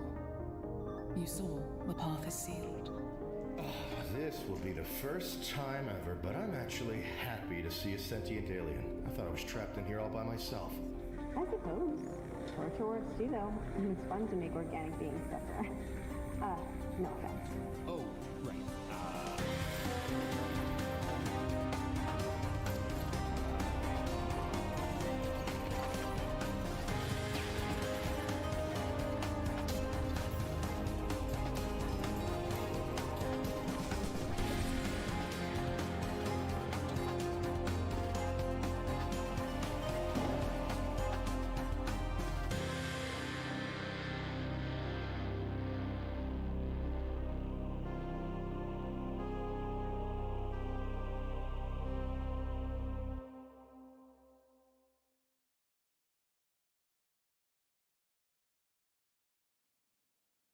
Vertigo 2 releases for Steam VR on March 30th, 2023. Roots, we have waited so long for this game. We are now merely 4 days away. And, you know, we said this will probably be the game that pulls us back out of PlayStation VR, and I think it is. I think it's going to be that game. Yeah, I agree. You know, it's funny. I was just seeing today, I was looking at thumbnails when I was making thumbnails, and I saw an old Virtual Strangers, the old you know, thumbnails, background and everything, and it had Vertigo 2 on it. That's how long ago that we've been talking about this game. Yeah. So close. I mean, close to the entirety of the history of our channel, we've been waiting on this one. Yeah. And I got to say, as high as our expectations have been for it, the gameplay footage that's been shared over the last 6 to 9 months or so has showed a scope of gameplay that, or I guess level building even, that we really weren't expecting. This game seems to have a wide variety of worlds and things going on in it, and I think that this is going to be an epic adventure, and I'm hopeful that if everything runs properly, that this could end up being a Game of the Year contender. Yeah, Hooked Worm 17, the Gamecast says, wow, this will be great as long as the door switch works. And I was just thinking that, or I'm able to grab the gun, just something. I just want to be able to play the game. So as long as, like you said, everything runs the way it should, then we'll be good to go. Yeah, absolutely. And not long to wait before we find out. Again, it's coming out this Thursday, March 30th on Steam VR exclusively. I can't wait. Oh, it's finally here, Roots. It's finally here. Do you think it's going to be worth the price? What's it, $40? I'm not sure, honestly. Let me see here. See if I can find out. That sounds like correct fair price. Yeah. So this article doesn't say. Let's go to Steam and find out. How about that? Steam should tell us. Actually, I know. I have a better idea. I know where to find out. Looper wants to know, do you think it'll come to other platforms eventually? I think it will come to PlayStation VR 2 eventually, because I directly asked the developer that, and he told me that he would love to. That it's not something that he's working on currently, but it is something he's definitely interested in doing at some point. So, yeah, I do think that it will eventually come to PSVR 2. All right, let's see.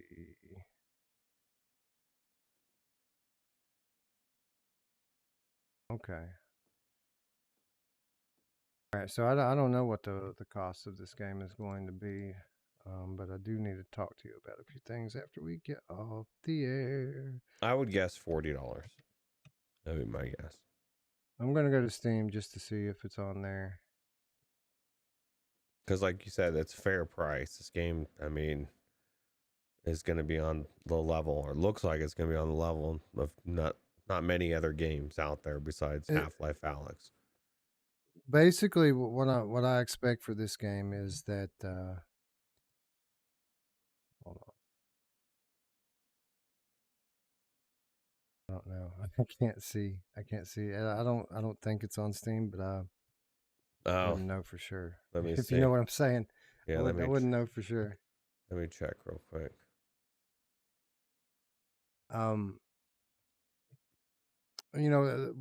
The description of the game that the developer is giving us is something akin to a Half-Life game, and I don't mean Alyx. I mean like a full-fledged Half-Life game with that kind of variety of levels and enemies, wide variety of weaponry, and if this is any less than $40, I'll be surprised. No price on here.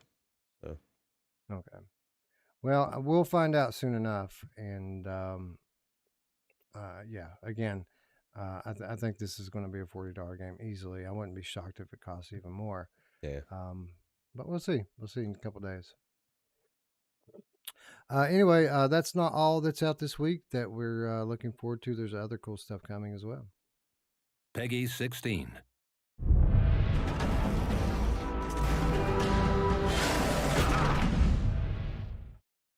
Kurt, do you remember how you and I met? I don't know. There used to be hundreds like you around. Yeah, back when there were hundreds like you, I guess. I was left alone for weeks, but then you appeared. A little broken, but... Jailbroken, actually. And you talked funny. And I felt sorry for you, so I kept you around. Oh, cheers. Really flattered. Yes, we're on the clock again. That's better than pulling fluff out your belly button. Let's go, Fatty. Fatty? Hey, can you come closer for a second? The f*** I will. I know what you're up to. Oh, what was that? I need a charge. Catch you later. Mate, they're trying to get rid of us. Of us? Of me, maybe. You? You're irrelevant. Well, thank you so much. The fact is, you're f***ed. Nah, never lost a race in my life. The music's f***ing stressing me out. I'm so f***ing stressed. Relax. I know this track like the back of my hand.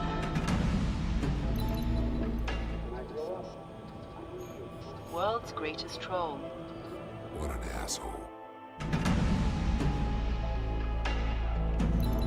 Full steam ahead, Captain. You are? What? What the f*** was that? Steam, Captain. What's that about? That's the kind of stuff you were saying. Next time we do that, send me straight to recycling.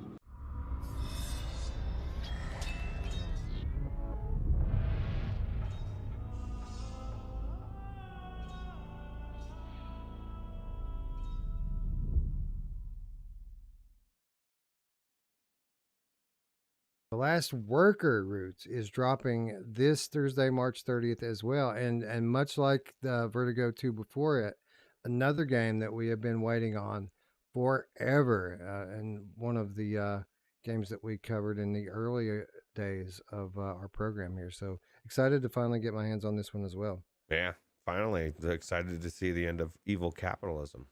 Well, I don't know. Is that what happens in this game? I'm not sure. I know capitalism is in there. What happens is that the evil Amazon corporation takes over the world and automates everything. Uh-oh. And you're one of the few last actual workers, and you become aware of an evil plot that you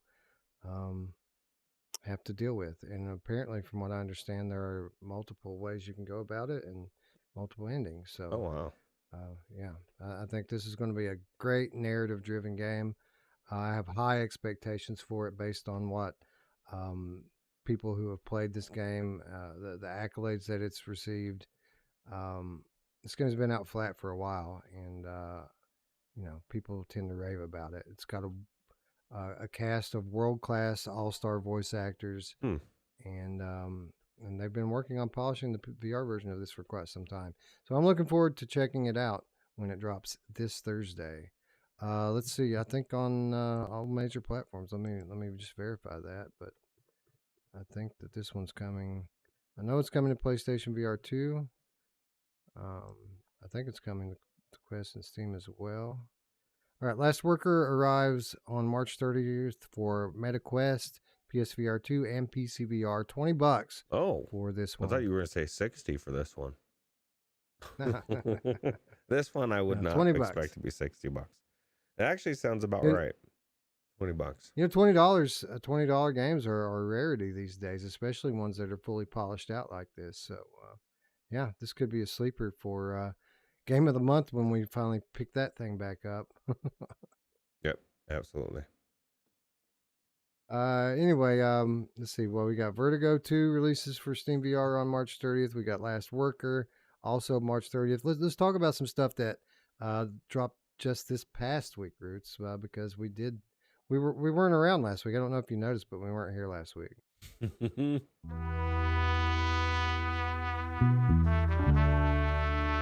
This curse is something I have to live with, but I can choose to use it for good.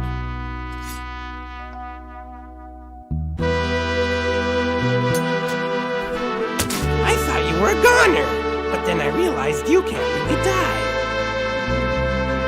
The Demon King wants to rule the entire island. I believe it'll be up to you to stop his campaign and put an end to his reign. But first I must make sure that you are ready. You're my brother. I'll always fight by your side. There's other ways you can pay me back besides money.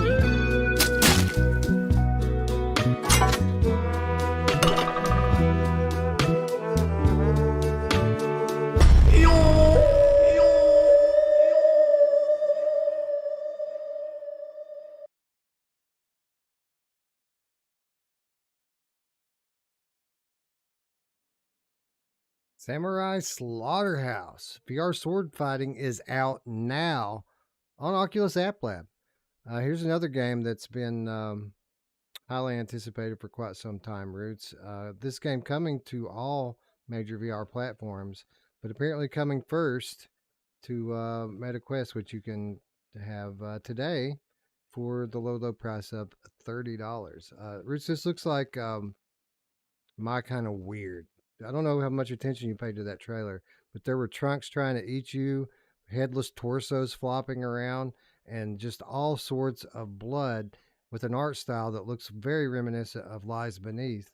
I think this might be pretty cool, actually. Yeah, definitely looks pretty cool. Looks like it was quest-defined, as Sign would say. No, it looks like definitely has unique art style. I think it's cool. Looks different. Yeah, I've been looking forward to it for some time. I think I might wait. Well, it depends. Like if the developer sends me a key, I'm playing it. I'll go ahead and play it immediately. But if I have to buy one, I think we might wait on the PlayStation VR version of it. Yeah, I agree. But it looks cool, and I'm definitely going to be playing it. I guess how soon it remains to be seen. But if you've been looking forward to it the way many people have, you don't have to wait any longer. This is available now on Oculus App Lab. Be sure to go look it up. Be sure to spell it absolutely to the letter correctly. Scroll all the way down to the bottom to where it says one App Lab title, and then ignore the warning that they pop up when you click on that, and then click on through and you'll find the game. Easy. It's so easy. What are your thoughts on easy peasy? What are your thoughts on High on Life VR mod? Is there one out there? Have you heard of it? Heard of one yet? Yeah, I've heard of one called the Prey Dog Universal Unreal Injector. Yeah, that's like the pie in the sky. That'll take care of everything. When's this thing coming out? We need it. I know, right? You can, for those of you who just can't wait, I'm pretty sure that you can play High on Life with Reshade right now. So, I would check out Paradise Decay's page. That would be a good place to start with that one. But I'm waiting. I'm waiting for full VR on that one, and I am very, very, very much looking forward to playing it. Yeah. Anyway, speaking of mods, what kind of a VR show would we be, Roots, if we ended without talking about at least one awesome VR mod? It's absolutely amazing. You're looking around your characters. You can see the camera is literally, should I say, the stationary camera is controlled by my head. However, Leon's movement camera is controlled by the mouse. So there's a few different forms of camera movement here. You control your character like you normally would in the standard 2D version of the game. However, everything that's shown behind him is operated by you in your head, in your headset, and it all looks so real, looks great, feels great, and I hope you guys enjoy the scary immersive gameplay for Resident Evil 4 Remake in VR on the PC. Enjoy.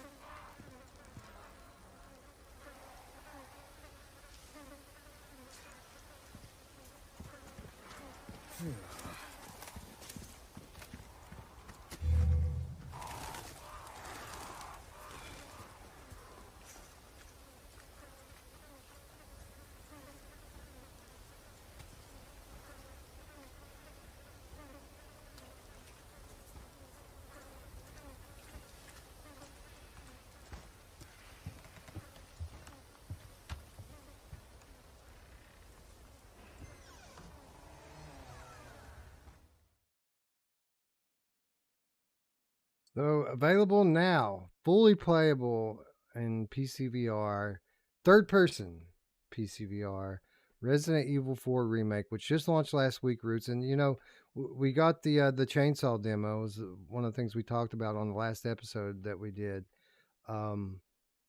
Within an hour, Prey Dog had that demo running in full 360 3D VR.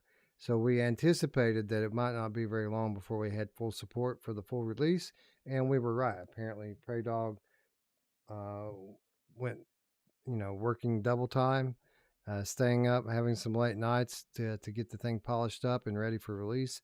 And it is ready for release now. We have a fully playable and polished VR mod for RE4. Again, in third person mode. A first person mode is also being worked on, but it isn't quite ready just yet. But I don't think I care, Roots. I think I'm fine with playing this one in third person. Yeah, I don't mind it at all. Michelle B wants to know how this is different from the RE4 we already have, aside from graphics. Well, I mean, it's a complete remake of the game. It's not a remaster. It's a remake. So the game has been kind of reimagined. It's not a scene for scene remake. It does stick kind of closely to the original source material, but this is a new game. Just like Resident Evil 2 was a new game and Resident Evil 3 Remake was a new game, this is also a new game. So it does take some liberties. It does change a few things up in terms of the story, in terms of the levels, in terms of the enemies. But I mean, the biggest difference, as she already pointed out, is that this has modern graphics and is a beautiful looking game. I would expect that some of the gameplay mechanics are going to be a little different with regards to the quick time events and such. Again, this is a modern version of a classic game. And my only question, Roots, is do we play it now? Or do we wait for the PlayStation VR 2 version, which we know is in development? Like, I'm sure that'll be the best way to play the game, but it's going to probably be the end of the year at least before we even see that. Yeah, I was going to say that's the question. How long until we have to wait? I mean, I already answered the poll as soon as it popped up because it's easy for me since we already talked about it. But this is the thing. I don't want to wait. I'm not going to probably play through the whole thing on PC VR with a mod, but I want to check it out. I want to see how much better it is than the OG Quest version that we played a couple years ago. So D-Rail says he's about to beat it. It's pretty awesome. Yeah, I'm the same. Like, I don't think I'm going to finish it. I think I'm going to do something similar to what I did with Village. I did not regret, putting the time in the village that I did. I left the vast majority of the game unplayed. These are Resident Evil games. They're full-fledged AAA games, and they take some time to get through them. There's plenty enough game here to start on it now and finish it up later. So that's probably what I'm going to do. I'm going to play it now. Probably play 5 or 6 hours of it, and then just because I can't wait. Like I've been really looking forward to this since it was revealed, and I don't have to wait, so I'm not going to. But I will wait to finish the game until we get the proper VR version. Hopefully sooner rather than later. If Flying Cow says, didn't they say PSVR 2 would have unlimited VR support for RE4, whatever that means? I heard that it was going to be, they were going to have a VR mode, which is the same thing they've said about all the other games, right?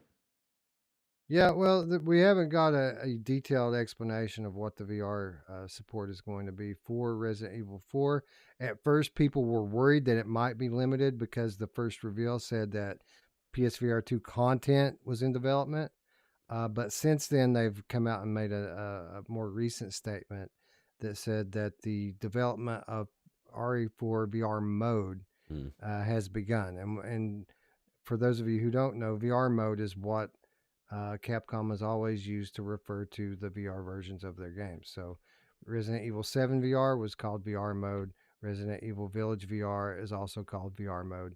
So since they're calling this VR mode for Resident Evil 4, I fully expect that it will be the full game playable in VR. I don't see why they wouldn't. The other two have kind of set the precedent, right? So, and we've got a poll open in chat right now, and it is rather split. It looks like, hold on, let me click on this. Looks like 54% say that they're going to wait, and 46% say that they're not going to wait. So what I'm wondering is how many of these people that are going to wait have to wait. Like I would, like I'd play it flat if there was no Prey Dog mod. We weren't even talking a mod. If I had access, I would have started playing it flat, like Derail. Yeah, not me. I'm not there. I want to be immersed in the world. But thanks to Prey Dog, we don't have this problem. We can play it fully in 3D, and Village was such an amazing experience, as were the other Resident Evil games. I mean, the best version of Resident Evil 7 that I've played is the Prey Dog mod. So you'd think that we would have access to the Universal Prey Dog mod. Come on, Prey Dog, what are you doing? You would think so, you right? think we need it? Other people might want to try it, but we need this, right? So I mean, come on, bro. I'm kind of a big deal. So come on, man. You think you're better than me? Now, from what I understand, people that are much more connected to that whole scene than we are also are waiting. Yeah. So I don't feel too insulted by the fact that we don't have this yet. Apparently, there's only like 2 or 3 people that are able to play the Universal thing. I just want it to come out already. Like, I get you want to quality check it, but I think it's ready now, Roots. I think he's just being overly cautious and polishing it too much. We think it's ready. Like, when we have all the inside knowledge that we don't have. But, yeah. My mom always told me that if you polish it too much, you'll go blind. That's true. You better stop polishing it. I think it's probably ready. Remember when we theorized it might come out the same day as PlayStation VR 2? And that was, going on 5 weeks now? You're late, bro. You're late. Yeah.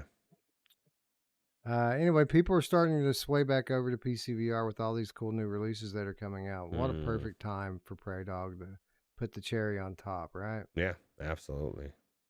Modder of the year, in my mind. Although the Hogwarts Legacy, I was thinking about that tonight, Wes. It's like, man, if I wasn't doing a show, and I might go into some Hogwarts Legacy after. Spoiler alert, I did not get my 3080 Ti.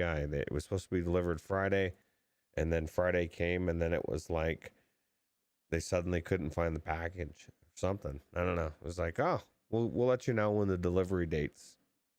It's like, what? You just told me the delivery date was today. And so now they're saying tomorrow. Like, no. That's April Fool's. Actually, it's Monday.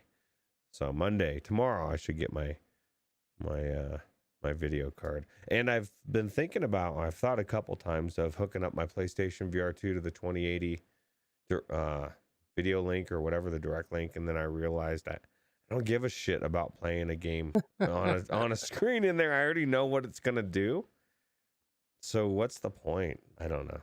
I'm still torn. Do I do it, Wes? Is it worth it? Would you even bother? I don't know. Like if I could play in 3D, maybe like it would be a cool way to reshade some stuff. But we already have headsets that do this, so like probably not. It just doesn't. It's like it aside from doing it just to say, oh, I did it. It just doesn't seem. It seems pointless unless I was able to do it. Actually play something. Speaking of which, Roots, I saw a monitor at GDC that would actually make me back into a flat gamer. Really? On the regular, yes. Really? So what it is it's a computer monitor, but it's like Nintendo 3DS, glasses free 3D, and it uses like a similar process to reshade to kind of inject 3D into games. And I played Kenna Bridge of Spirits, and it was like full eye-popping 3D. It was really cool. Okay. Could you see watching movies that way? Yeah, it does support watching movies in 3D Blu-rays and things like that. Yeah, absolutely. Now, the only problem with it was it wasn't super big. It was like the size of a laptop monitor. So I think the best, like if I was going to buy one, I probably would just buy the laptop. But it was cool, man. The 3D was really good. The display was really beautiful. And I mean, if I could play flat games like that, they wouldn't actually be flat games. They wouldn't be flat at all. So like, it'd be awesome because you wouldn't have the friction of having the headset on your face, right? Yeah. I would. Yeah. And again, like it's gonna have wide compatibility because it uses like a Z buffer 3D the same way that Reshade does with super depth. So it's that's gonna be the future of TV, right? I would imagine. You would think so. Yeah. Yeah, that'd be cool. Anyway, that was really cool. Anyway, I'm going to end the poll here. 59% of people say yes, I am waiting to play Resident Evil 4 on PlayStation VR. And you know what? I can't blame you. That's just not me, though. I'm not waiting. I don't have that kind of patience. I'm going to do both. Exactly. Anyway, that's what's out this week, or at least the coolest stuff that's out this week. Again, if you're a patron, be sure to check the cutting room floor. There's a lot more stuff that's out that we didn't even touch on here. But we only have so much time, so let's move on to our next reminder. This is the part of the show where we ask all of you to help us together in real time as we support the development community out there by all going together right now. Let's all go and wishlist the game so that we can help some poor slum out who's trying to make it in the world of game development. Who are we going to help this week, Roots? I was going to help Zach, but I've already got him wishlisted, of course. So I'm going to have to help somebody else.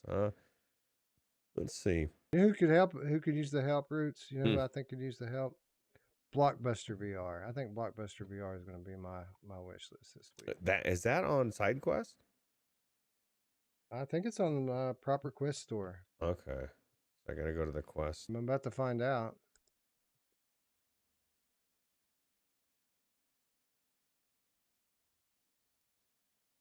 All right, search Quest.